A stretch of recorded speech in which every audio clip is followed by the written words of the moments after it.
So the question we have is two lamps, one rated 100 watt at 220 volt potential difference and other rated 60 watt at 220 volt potential difference. तो simple अगर पहली line को अगर हम समझें तो ये कहा है कि दो लैम्प्स हैं, एक की पावर जो है power of first lamp is 100 watt and the power of second lamp is 60 watt. Next, are connected in parallel to a electric means supply और इन्हें parallel कनेक्ट करा गया है.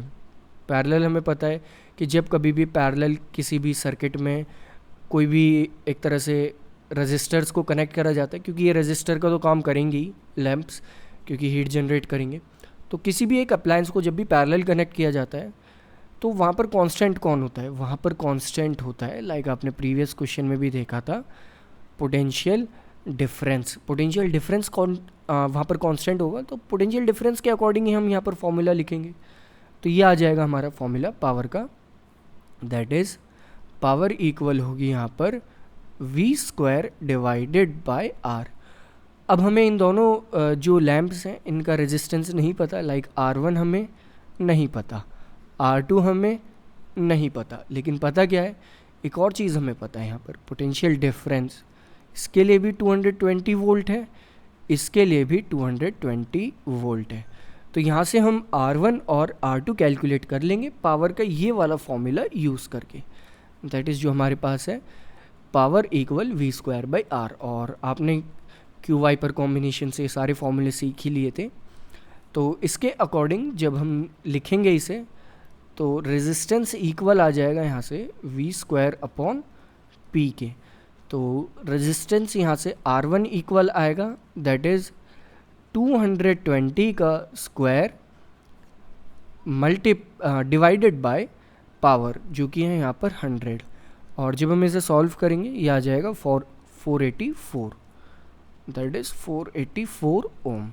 नेक्स्ट, सेकेंड रेजिस्टेंस अगर हम कैलकुलेट करें तो ये आ जाएगा हमारे पास, दैट इज़ पावर है 60 वाट और 60 का स्क्वायर हो जाएगा 3600 डिवाइडेड बाय यहाँ पर 60 का नहीं, पोटेंशियल डिफरेंस का हम स्क्वायर करेंगे तो पोटेंशियल डिफरेंस का स्क्वायर हो जाएगा, that is 220 multiplied by 220 divided by power से हम डिवाइड करेंगे तो ये हो जाएगा डिवाइडेड बाय 60.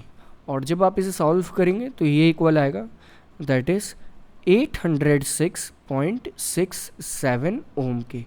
तो दोनों रेजिस्टेंसेस हमने यहाँ से कैलकुलेट कर लिए, that is R1 and R2. अब हम यहाँ पर ये चेक करेंगे कि क्वेश्चन में पूछा क्या गया है. क्वेश्चन में ये पूछा गया है कि करंट कितना फ्लो होगा उस सर्किट में जब ये दो अप्लायंसेस हम लगाएंगे. तो हमें पता है कि जो वी नेट होता है, ओम्स लॉ के अकॉर्डिंग अगर हम जाएं तो जो वी नेट होता है वो इक्वल होता है I net multiplied by R net. तो हमें एक तरह से यहाँ पर करंट तो बताना ही है, वी नेट हमें पता है, नेट पोटेंशियल डिफरेंस तो 220 है, लेकिन आर नेट फ़िलहाल भी नहीं पता हमें. तो आर नेट हम कैलकुलेट कर सकते हैं. आर नेट कैसे कैलकुलेट करेंगे, वही पुराना मेथड, जब कभी भी पैरेलल रेजिस्टर्स को पुट करा जाता है तो उनका रेजिस्टेंस होता है, that is 1 upon R net equal होगा 1 अपॉन 484 प्लस 1 अपॉन 806.67. तो जब हम इसे सॉल्व करेंगे तो आप इसे सॉल्व कर सकते हैं, थोड़ी सी कैलकुलेशन होगी, फिर यहाँ से जो नेट रेजिस्टेंस है रेसिप्रोकल करके जो आएगा वो आ जाएगा आपके पास 302.5 ओम. तो सिंपली अगर समझे करना क्या है हमें, तो ये नेट रेजिस्टेंस हमारा आ जाएगा, इसकी वैल्यू हमें यहाँ पर पुट कर देनी है. तो वी नेट हमें पता है 220 इक्वल आई नेट हमें पता है, हमें कैलकुलेट करना है. नेक्स्ट आर नेट हमने अभी कैलकुलेट कर लिया 302.5 ओम.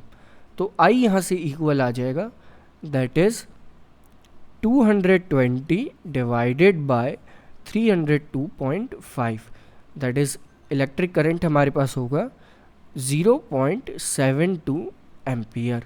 तो कुछ इस तरह से हमें इस क्वेश्चन को सॉल्व करना है. हमें पूरे वो मेथड्स यूज़ करने हैं जो अब तक हमने सीखे हैं और फिर इजीली हम इस क्वेश्चन को सॉल्व कर पाएंगे.